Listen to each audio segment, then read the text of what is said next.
Hello everyone, welcome to another Quantity webinar. And today's webinar is an Ask Me Anything session on sentiment analysis and alternative data in trading.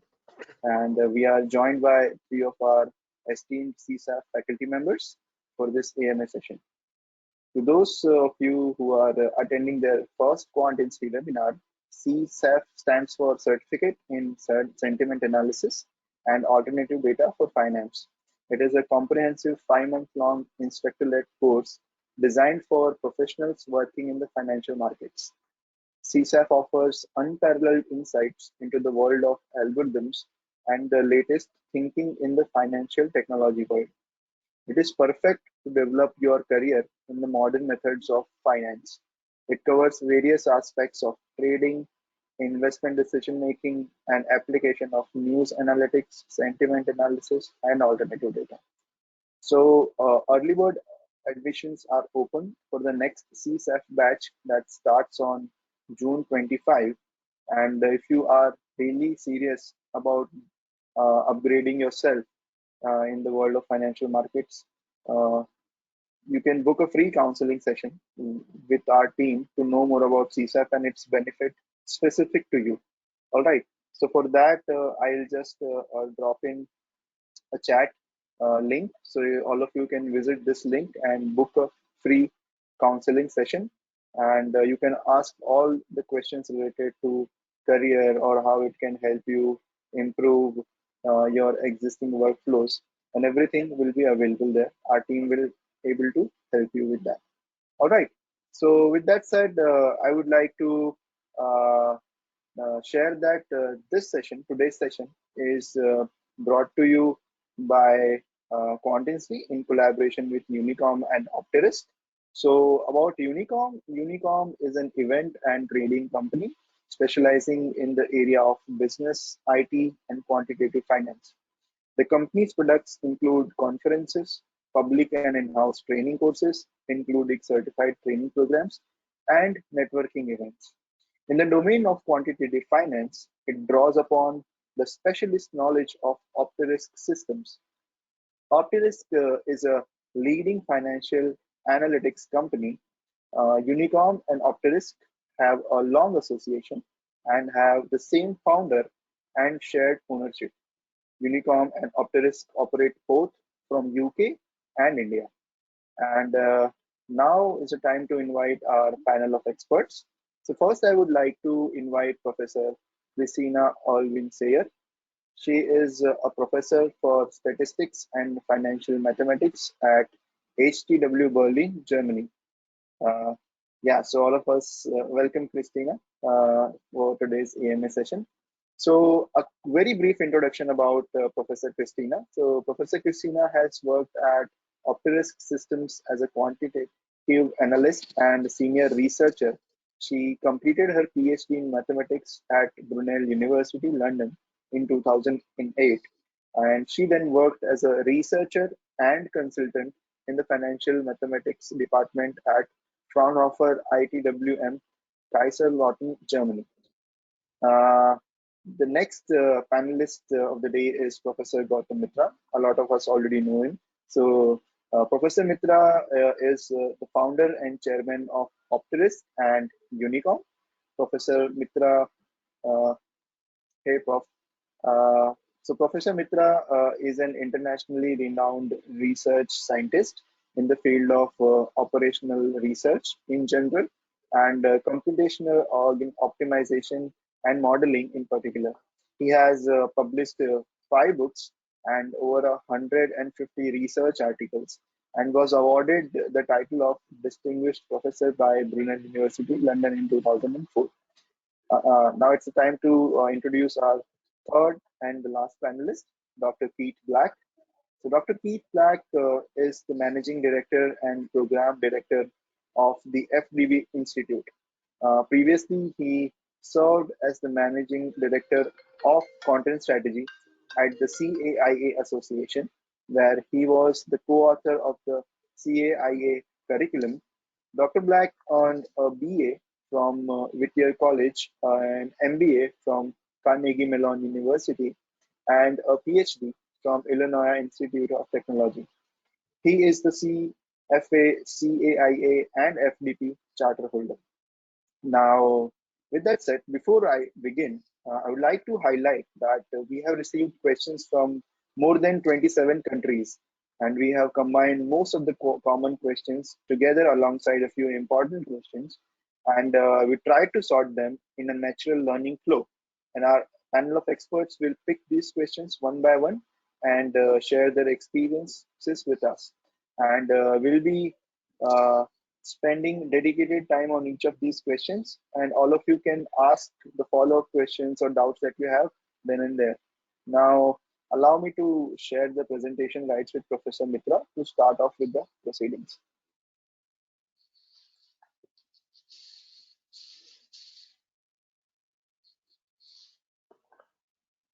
So, Prof, you will get a pop-up. Just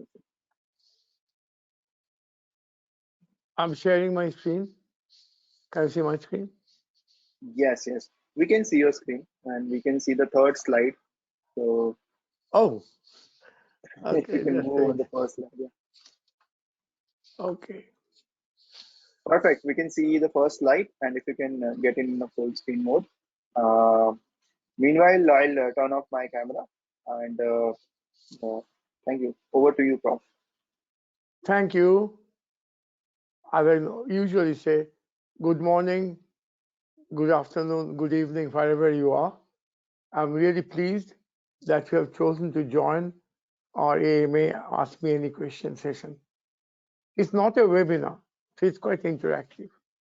And I used to be a teacher, a professor, and I find teaching or activity extremely satisfying and rewarding, because every time you come face to face with people who have questions, eager to learn, you learn more.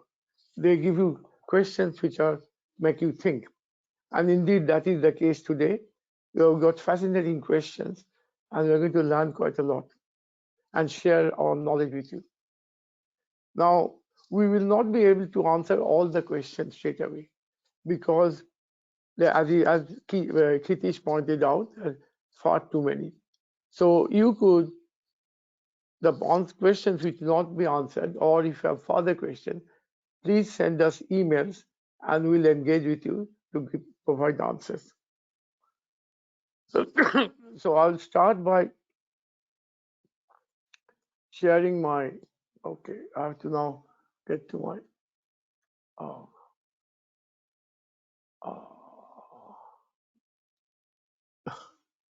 hang on, I have a problem with menu bar. If I move that down, okay, that's better. That's much better. So, so you have the questions are set out in 4 parts. One part is sentiment analysis. This is followed by second one in the domain of alternative data. There is a third area which is about career opportunities, as Kitish mentioned. And fourth one is a catch-all. All other questions that didn't quite fall in those areas will be called other questions. And we'll strive to answer all of them. So there are at least 3 pages or 3 slides worth of sentiment analysis questions. So I'll take all of them, some of them together. So first 4 questions, let me read out, as you can see. What is sentiment analysis? What is sentiment analysis trading? How is sentiment analysis used for trading? And how can sentiment be computed? It's a kind of loaded question, or rather very pertinent question. And we answer in our course CSAP, that's the first set of lectures. And what I want to point out, that all of this goes back to a very important paper in 2007 by a very distinguished professor called Professor Peter Tetlock, who was at that point Ohio State University. And this paper was started the whole area of sentiment analysis. and its application in finance. The finding of it was that sentiments can be given positive or negative values or quantified, and they come prior to market changing the prices of assets, because somehow this information is given to you. At this point, I would like to point out that we have been doing this research from really 2009-10. So we wrote 2 handbooks called, one is News Analytics in Finance, the other called Sentiment Analysis Finance. They came out in 2011 and 2016. And all the people attending here are welcome to have them at a discounted price of 25%. And our team will tell you if you are interested in it. Because what is interesting about this handbook, it has at least up to that point, a good big collection of other people's work and their use cases and case studies. So it's very useful, if you like. Now, about turning sentiment into, news text and into sentiment, initial work that Peter Techlock mentioned was about taking bag of words, positive words and negative words, and making therefore out of the text positive or negative sentiment. But a lot had moved on. By the time we were in 2016, Professor Stephen Pullman of Oxford Computational Linguistic Institute produced a fascinating paper, which is also in our handbook, about compositional sentiment analysis, where he pointed out now not just the words, but the semantics of the how it is presented is also important. Professor Stephen Pullman was very active in this field. He has now left off Oxford, joined Apple, and unfortunately, he can no longer speak with us because all the research is hush. Okay. Now, let me move on to a set of other questions. What is the certainty of sentiment is working? My answer is this is not certain. Now, at this point, I would like my colleague,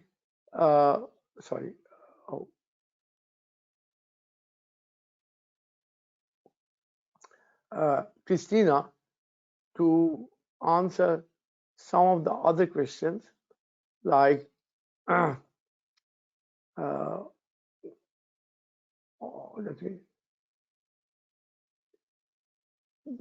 does sentiment analysis go hand in glove with data? How do we implement a program in Python to do sentiment analysis? Which public research program are working on sentiment analysis? Christina had worked with us. We together had a European Union grant of applying sentiment analysis applied to sovereign bond and corporate bond trading. Actually, it was market macroeconomic data, sentiment data. So I would like to hand over to Christina to answer the last three questions. Christina? Yeah, thank you very much. Yes, so sentiment analysis is really a broad field, and you can apply sentiment within asset allocation problems, within portfolio optimization problems, and also within credit risk or macroeconomic information that can be used to analyze further on what credit spreads are doing. So if we have the question here, does sentiment analysis go hand in glove with data? I'd say yes, definitely. So we do have market data available that we will typically use to do market predictions, forecasts in, for example, asset pricing. But we also have sentiment analysis, which means we find sentiment in, for example, news or also in social media outlets, and to find sentiment within the market, sentiment within the participants of the market, and that can help us as an additional data set to make forecasts for the problem we want to solve. Now, how do we implement a program in Python to do sentiment analysis? Well, this is certainly something we can have a closer look at within the course itself. In general, Python is one of the most used languages at the moment to include sentiment analysis in forecasting asset prices or returns. And there are a lot of different machine learning techniques around that can help us using sentiment that comes from the market to predict. And these machine learning techniques are based within well-known packages in Python. So that's one of the main reasons why we often use Python to do sentiment analysis and also to apply that to the financial market. As Professor Mitra already mentioned for the last question, there are a few public research programs that work on sentiment analysis. So we had one EU-funded program that dealt with macroeconomic news and how they influence credit risk, or how credit risk can be analyzed utilizing information coming from macroeconomic news. And there are also once in a while other research programs out there where sentiment and also alternative data are included into predictions, not just for financial markets, but also for other applications. Good. Okay.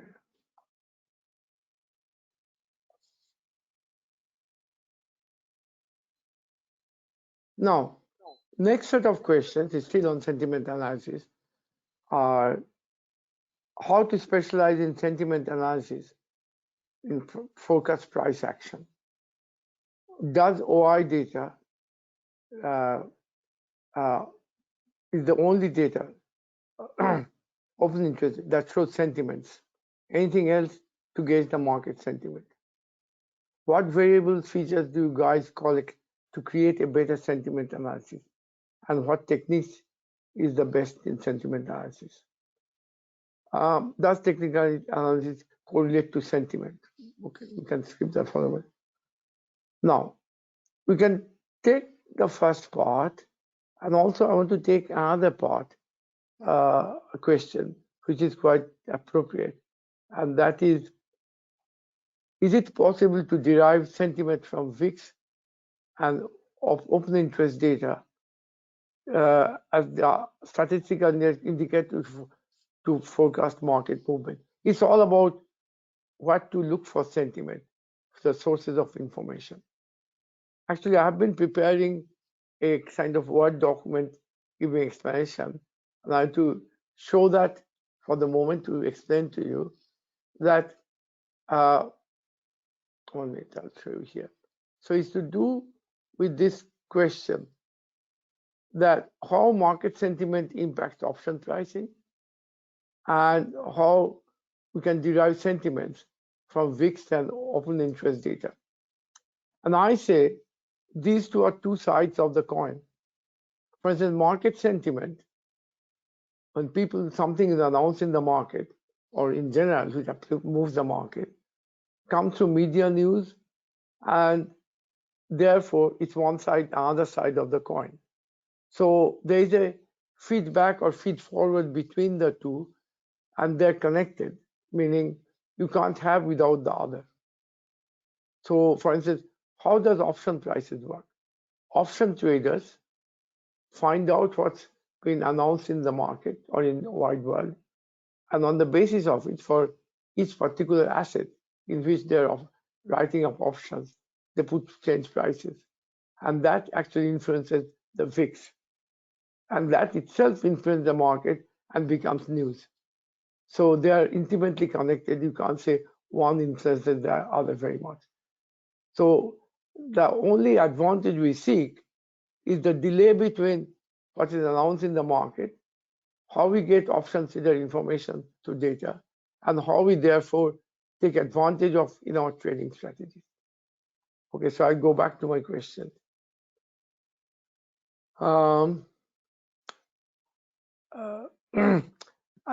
By the way, after this, we are going to move on to the question about alternative data. At that point, I'll hand it over to my very knowledgeable and esteemed colleague, Keith Black. But prior to that, I wanted to ask if any of you have any particular question that you can put it in the questions area or chat, we could answer that. Otherwise, I'll move on to the alternative data. Actually, I think looking at the time, it's probably best we move on to alternative data. Okay, let's see if we got any questions. Questions? No, I don't see any. So let me, at this point, hand over to my colleague, Keith Black, who will introduce himself as well as say, because the FDP Institute, that fellow of Data Processing Institute, is very much involved in data. And by the way, we are producing a handbook of alternative data now, in which Keith has been instrumental in guiding us. So let me hand over to Keith for handling these questions on alternative data. Thank you. And so I'm from Financial Data Professional, or FDPinstitute.org, and we're excited to be working with you on this program. We have a variety of webinars coming up. You could register at FDPinstitute.org, and one of those is on machine learning in the prediction of cryptocurrency prices. That'll be coming up later in June. And so what we see in traditional data is that traditional data has a very long-term focus. And so let's say a company is announcing their quarterly earnings, and that happens 4 times a year. And that information is very valuable in the long run. So that's going to be able to predict stock prices 3 months to 3 years in the future. But what we see is that's your income statement and your balance sheet data, so we could get the price to earnings and the price to book value and the revenue growth and earnings growth and all of those from those quarterly announcements. But what we're seeing is alternative data has a much shorter time frame, and we're trying to predict basically the revenue of the companies. And so in alternative data, we know that Google is selling people's email, and MasterCard is selling people's financial transactions. And what they're doing is people are evaluating those inputs, and they're trying to predict the revenue of the companies. Because if we could predict what's happening in that next earnings report, whether we could predict earnings or whether we could predict revenues, we could get in front of the price action that's likely to move the stock higher if the numbers are good, and likely to move the stock lower if numbers are bad. So we're going to take these emails, we're going to take these this credit card data. There's actually satellites and drones, and then people are following you on your cell phone as well. So geolocation data, and all of that is put together to come up with an estimate for the stock price. And sentiment analysis can also work in alternative data as well on social media. And so one of the sources of sentiment analysis is news. So you go to the standard news outlets and look at the sentiment for those companies, but in a much shorter time period, in hours to days, we could look at social media sentiment as well. So we could download data from Twitter, from Reddit, from other social media outlets, and then we could parse that by stock in order to come up with the sentiment analysis. So the idea is that we would like to figure out alternative data is part of sentiment, and that alternative data can point us to higher or lower than expected revenues, and that sentiment can also point us to positive or negative views among traders on those individual stocks.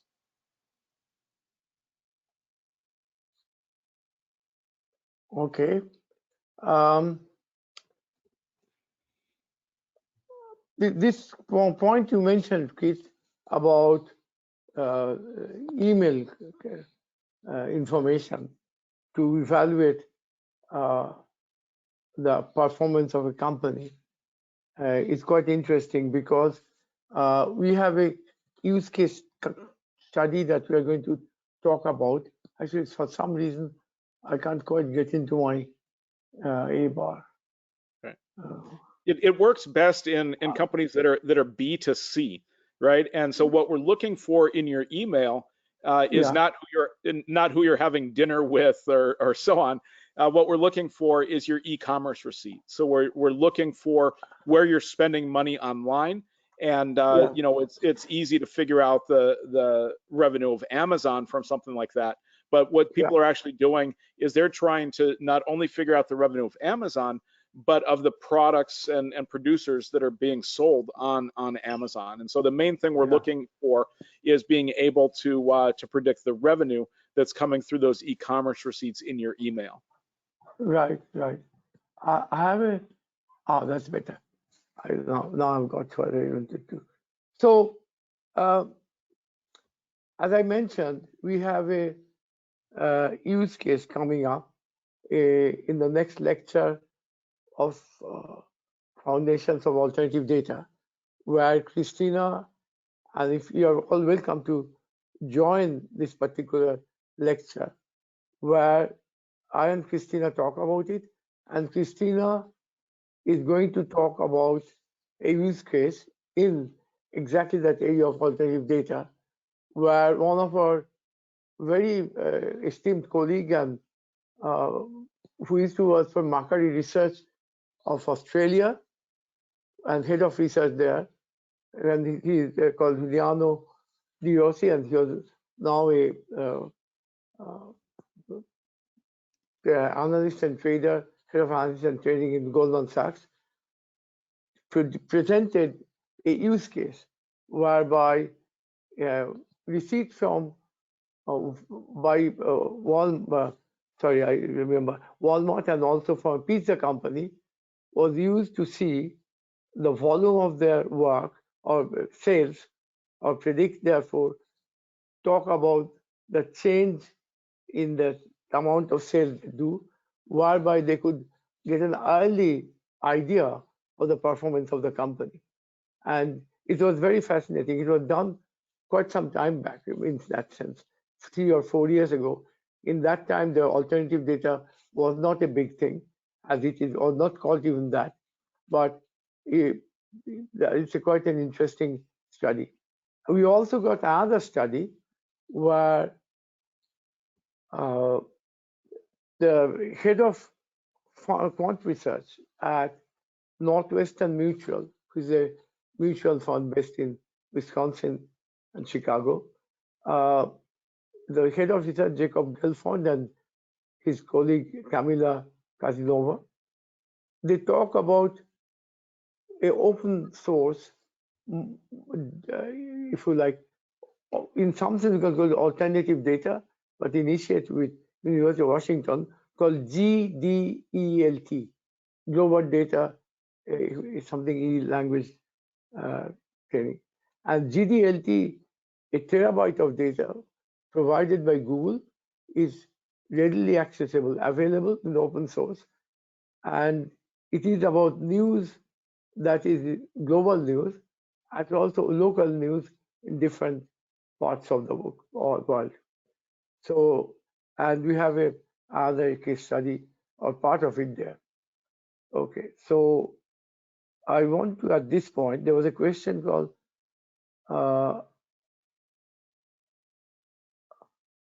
I sent him it. Okay. What are the top sources of alternative data? Now, I did a search literally for this event, and I knew of them because we were working on it. And this is a list I've come up with. You'll find there is ThinkNum, if you find them.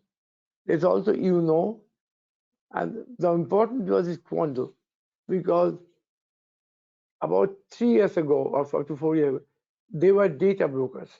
What that means, they will buy it from one source and selling to other source, meaning from some supplier and give it to others. Now, it is a profession, or rather a business, that has exploded, and most of these other companies are most of these other companies are going down that path. An important aspect of, by the way, Quandl has been acquired by, if I remember right, S&P Global. And what they supply is not the data found from different sources. And Keith will tell you about the etiquette and the compliance issues of getting data or scraping data from the websites. But what they supply, not only the data, they get both from the private, also from the public available sources, but they give analytics. That means they would allow, they will provide you analytics with which application you can unlock the value of the data. Okay, so that was my take on that. And if I may come here. So, Keith, do you have anything more to add on the alternative data? So as you said, data ethics is a very important part of the equation, as well as data security. So to the extent that you're working with data out of Europe, you have to comply with GDPR, the Global Data Protection Regulation. And what we see is that we want to be very careful about PII, personally identifiable information. And what we'd like to do is not have any access to personally identifiable information in our system, because to the extent that you have or you store or you process that personally identifiable information, if something happens in a cybersecurity incident and that data is leaked, you have some very significant financial liability. But when you're scraping data from the web, or when you're acquiring data, you also need to be careful about what's called data provenance, because while it might be feasible to scrape data from the web, to the extent that there's a statement on the website that you're not allowed to harvest that data, or if there's any kind of copy protection on that website that you've been able to crack through, you are illegally using that data, and again, you could be liable. And so we want to use our data in the most legal and ethical way possible. So we need to understand the harvesting strategy for that data, and which data is legal for us to use. And just because we buy data from someone doesn't mean it's been ethically harvested. So you want to make sure to do your due diligence and understand the source and the process by which that data has been acquired. Yeah, that makes sense. And as you pointed out, oh God. Yeah. Hang on. Before I move on to career opportunities, I still want to stay a bit more with data and also about sentiment analysis. There has been a question earlier that sentiment analysis, does it work? Are you sure it works? And I wanted to point it out that in many ways, it is like what used to be like alchemy. That is, we're looking for touchstone, using which you can turn your information that you create for sentiment, or for that matter into alternative data, into a winning strategy. Now, the winning strategies may or may not exist in the same way the touchstone in alchemy, whose goal was to turn base metal into gold, or if you might call it silver bullet. So that is something everybody is pursuing, and at the same time, you have to decide whether it's worth pursuing that, or in your pursuit or your research, you are getting new information which you can therefore make use of. Okay, so that is something kind of keep it in forefront, because we are in the other question there has been questions about exactly this area. I'll come to that. So at this point, I would like to move on to career aspects, because as I said, we are going to discuss career opportunities and how doing this course, or for that matter, certification course of KAIA or FDP Institute, you know, financial data professionals and so forth, is going to help you. So if I may move on. So what are the career opportunities is a question. How to develop career in new financial market. I want to start trading in and options, futures and options, leaving my job. What are the basic requirements of infra besides skill? Okay, I'll come to that. Now, this is quite an interesting question, and I'll answer it. I wish to learn an interesting stock trading strategy that can produce 0.5% profit in an average trade. Is there a mentor who can teach me all this? Because I read on many things. I'm sure it's a lot of person. Now, this is where the point I made about looking for alchemy or a touchstone becomes relevant. And also, I know it's a philosophical answer, but I also want to point out what is called, I had a thing called Icarus. I don't know if you know of Icarus in the Greek mythology, and if I may come here. Since bullet, I'll show you here something called Icarus. So literary interpretations have been found mixed. And what had happened is Icarus flew too close to the sun and it burnt itself and went down. So what I'm saying, if you make your research goals too long, too ambitious, that may or may not be achieved, then you'll more or less end up with nothing. So that is something to keep in mind when you're defining your research problems or your goals. Okay, now let's go to career opportunity as such. I believe, and I'm pleased my colleagues would come in, particularly Keith, who has a lot of experience in this. He used to be a trader himself and a fund manager before he got into academia and so forth. So he'll probably back me up.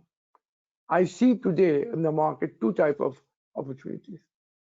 One, people who are not into finance, but they are really very advanced in programming.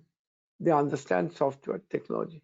They understand the devices, and they can exploit that. To them, the career opportunity is in the domain of finance. Its implementation and reward can be fascinating, quite a lot. It's not easy, it's challenging because you have the quant model and AI machine learning models, which you have to turn it into software, via software, into platforms or applications. And then either you yourself trade, we have this, our individual trader, I'll come to that later, or your team. Now that is one opportunity of people with skills in the other domains, for example, like AI and machine learning and, and IT going into finance.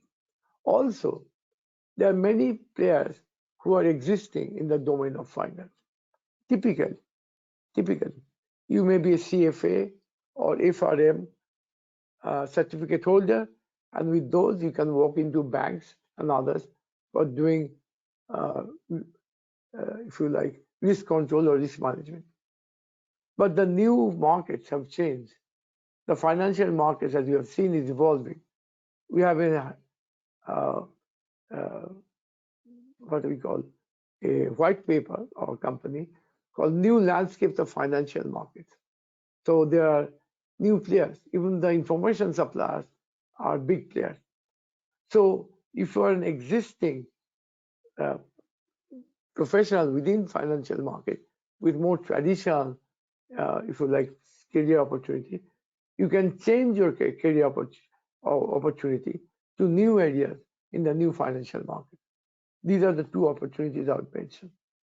So with this, I want to hand it over to Keith. Hi, Keith. Thank you. There's a research paper that's a working paper from Georgia State University, and they're talking about AI and machine learning talents in hedge funds. And what they did was they went to LinkedIn and they found the top 100 hedge funds, and then they went person by person, every person who's on LinkedIn who works for those top 100 hedge funds, and they said, you know, does this person have a senior level of AI machine learning skill or a junior level of AI machine learning skill? And what they said was they found a correlation between the number and the seniority of people within a given hedge fund with the returns on the hedge fund. And so the more AI and machine learning talent you had in the firm, you could earn about 2.8% annual alpha by employing these skills. And it's not 2.8% per week or per trade, it's 2.8% per year, right? And so these are, as you said, don't get overly ambitious, but look at the long-term returns. But if you're able to offer even 2 or 3% a year extra return to a hedge fund, that's going to be a great career for you. So what we do is we're at Chi Association and FDP Institute. So Chi Association, CAIA, Chartered Alternative Investment Analyst. We have a 1-year program in alternative investments. So we look at hedge funds, private equity, real assets, and structured products. And then at FDP Institute, Financial Data Professional, we have a 1-exam program that's focused on artificial intelligence, machine learning, and alternative data. Half of the program is on the specific techniques, so the random forest and the regression trees, the classification, the clustering, and the natural language processing. Then the other half is on data ethics and then applications in financial markets. So you could use these techniques for stock selection, which I think is what a lot of you are interested in, but you could also use it in a more corporate context. So you could help banks underwrite credit cards or mortgages, or you could help insurance companies price policies as well. So there's a broad variety of career opportunities. Chi Association has 12,000 charter holders in more than 100 countries, and FDP Institute has charter holders in over 40 countries. And so you could access those networks, you could access those webinars, come to live events around the world, and build that network and your career opportunities. Very good. I want to, at this point, add that our partner, Contingency, has got a very good desk to deal with it. First of all, just to remind everybody, CSAP has come out of EPAT, Executive Program in Algorithmic Trading, and indeed I have been an advisor to them for now 15 years. And it is the CEO, Nitesh, who said, let's do this. You have so much information in sentiment.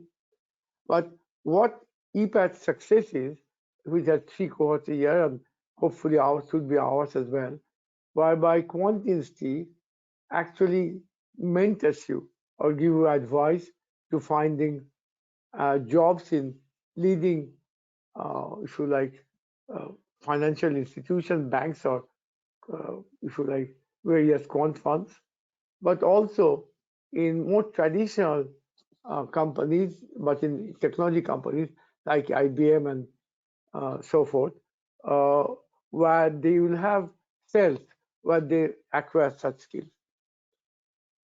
Okay, so Christina, can you add something, because you are teaching the program in finance in Berlin Hochschule and Fachhochschule, and how do you advise your students to launch into career in finance?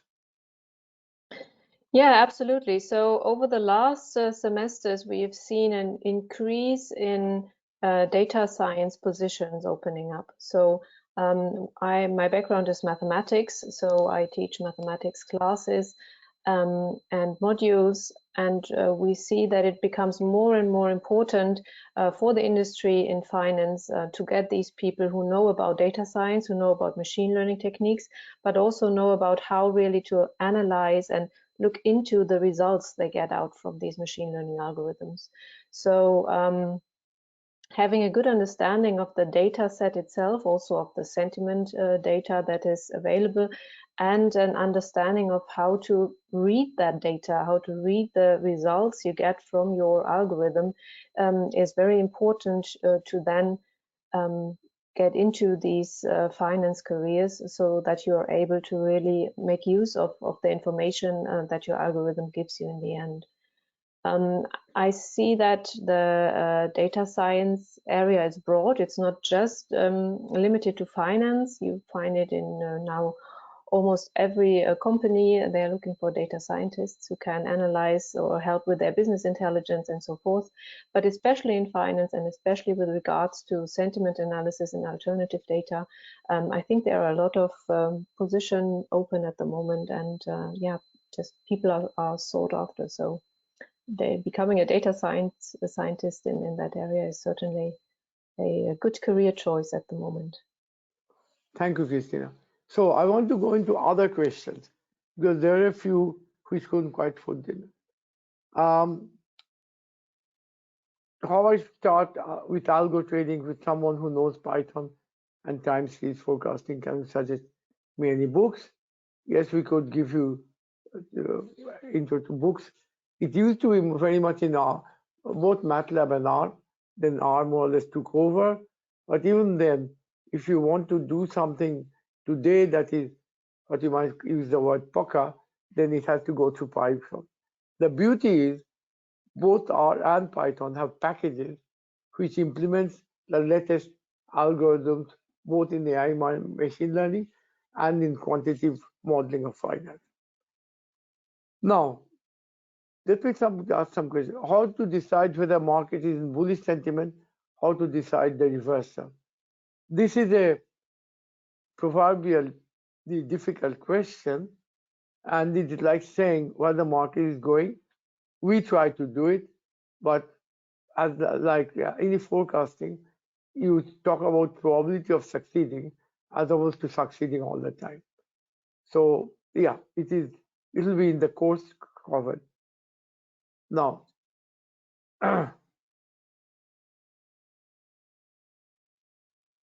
what are the prerequisite knowledge about the experience in the stock market and knowledge of a computer program required in order to be able to follow this course and not be left out or sync with rest of the participants? Now, it's a good question. It's a very relevant question, because the whole course, CSAF or CSAP, has been designed to, first of all, make you aware and give you, and we have got quite a few guest lectures. Okay, let me tell you very briefly about the structure of the course. We have altogether 9 foundation lectures. They're basically about, first lot is about sentiment. Then the next one is about alternative data, which comes in 3 levels, alternative 1, 2, and so forth. And third is about modeling. So we talk about initially quant models, which used to be foundation of quant finance.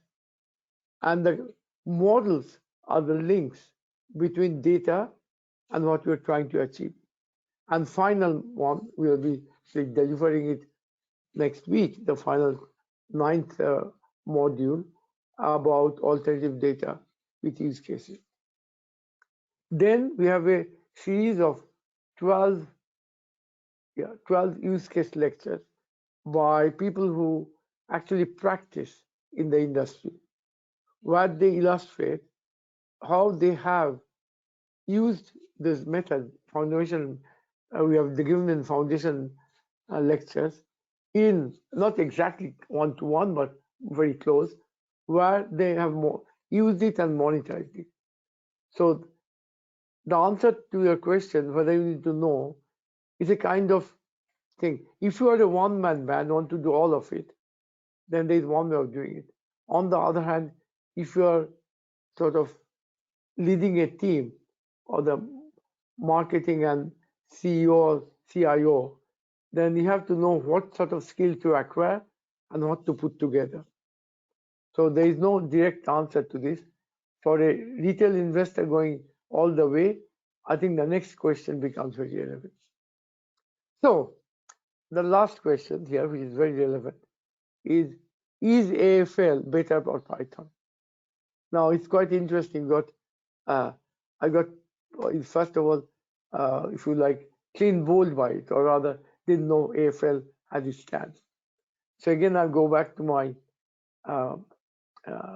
Word document giving the summary of the research. AFL is a short for Amy Broker Formula Language. You have to Google and look at it. It's very interesting because this lady used to be a journalist with one of the popular news channels, Amy Broker. And actually in the personal life, it's a sad thing because he started in 2020, but there was some famous case whereby she actually died or assassinated in 2022. But what is interesting is this AFL is actually a language of rapidly implementing technical analysis. And but the question, if I may go back again, AFL better or Python, I would say you can start with AFL and go so far, and will be stuck in technical analysis. Whereas using Python, as Christina pointed out, we believe, you can go a long way by looking at all aspects of making a programming implementation of your thoughts, which are, or strategies, which you, through some AI and quant model, want to connect with devices, your machine devices, to place order with brokers. So I would say Python, either yourself or using a team. I would like my colleagues to add anything more, any other questions to take up from here. Hello. Yeah, perhaps just to follow up on the Python question. So certainly Python is a very good option and the most taken option at the moment. But as you mentioned, R is also a well-known language in that respect. And there are a few references, books around where you can find introduction to statistical learning and these machine learning and quant models within R. So that might also be a good way to start if you're not familiar with Python yet. Yeah, okay. And we use that book in our FDP curriculum, Introductions to Statistical Learning, as well as John Hall's book on machine learning for business. That's great. That's great. Okay, do you have any other question? And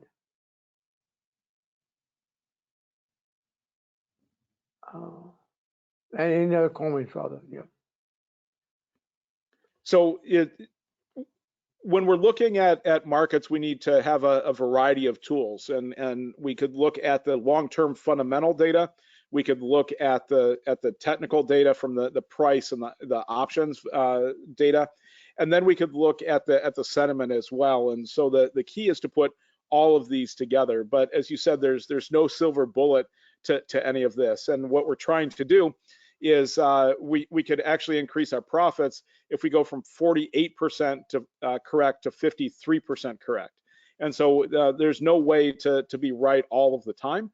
So we need to make a significant effort not only to combine these techniques. We know that ensemble models often work better than single models, but we also need to put all of these together as well as manage our risk. And so it's not an easy thing, but if we do our job and we learn a number of these techniques and implement them carefully, just moving up our probability of success by just a few percentage points can be very profitable. And maybe it's more difficult to start on your own. But maybe you'd work at a firm for some time before you stake out on your own to learn those techniques, as well as to save some money before you go out on your own. Yeah, I think that's very interesting, very useful, because we have been trying, bashing our head against the wall. We have been nearly 5-6 years, but the only benefit of all this is that you learn, and maybe you get it better next time. What we have found is that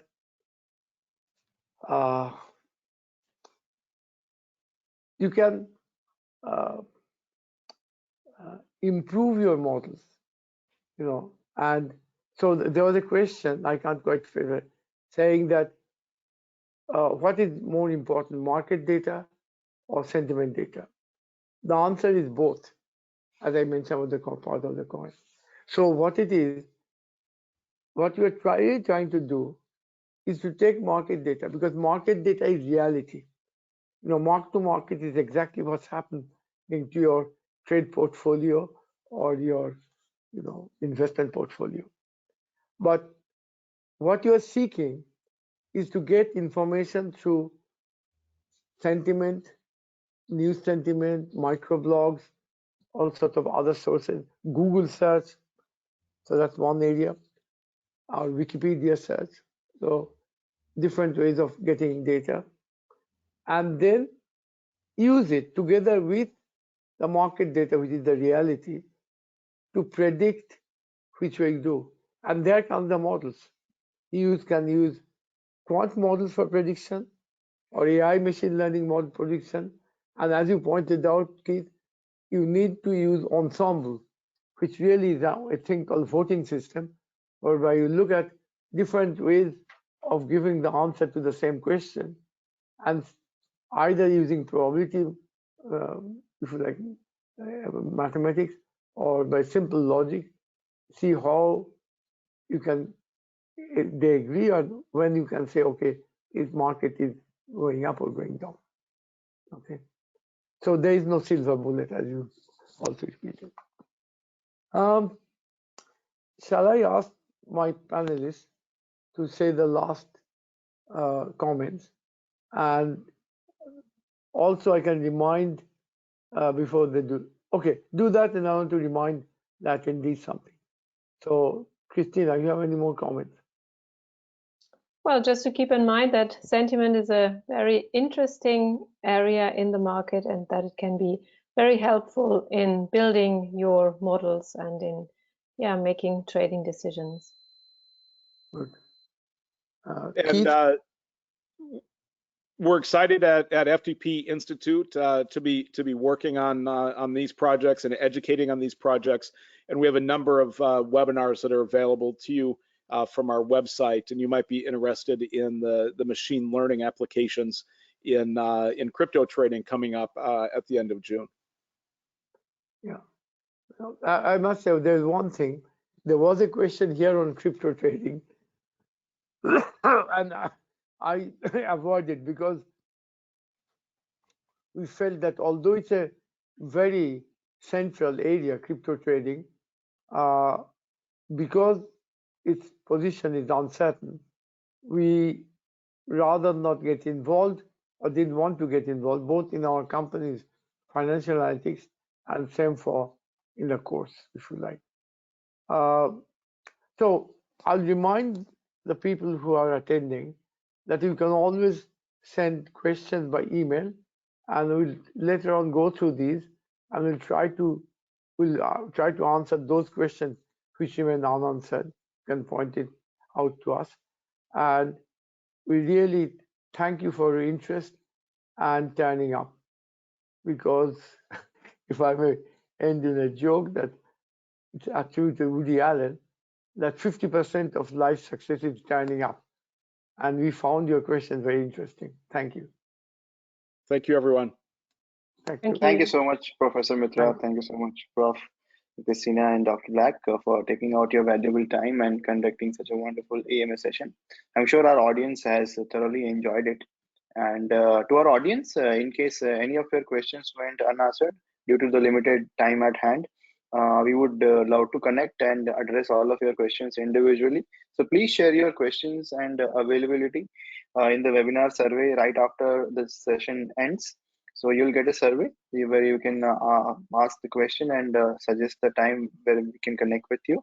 And also, I would like to remind that early bird admissions are open for the next CSAF batch.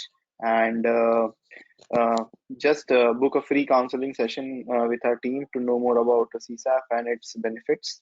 And thank you again, everyone, for joining us today. And I will catch you in the next one. Till then, stay safe, take care, and have a wonderful day ahead. Thank you. Thank you. Thank you.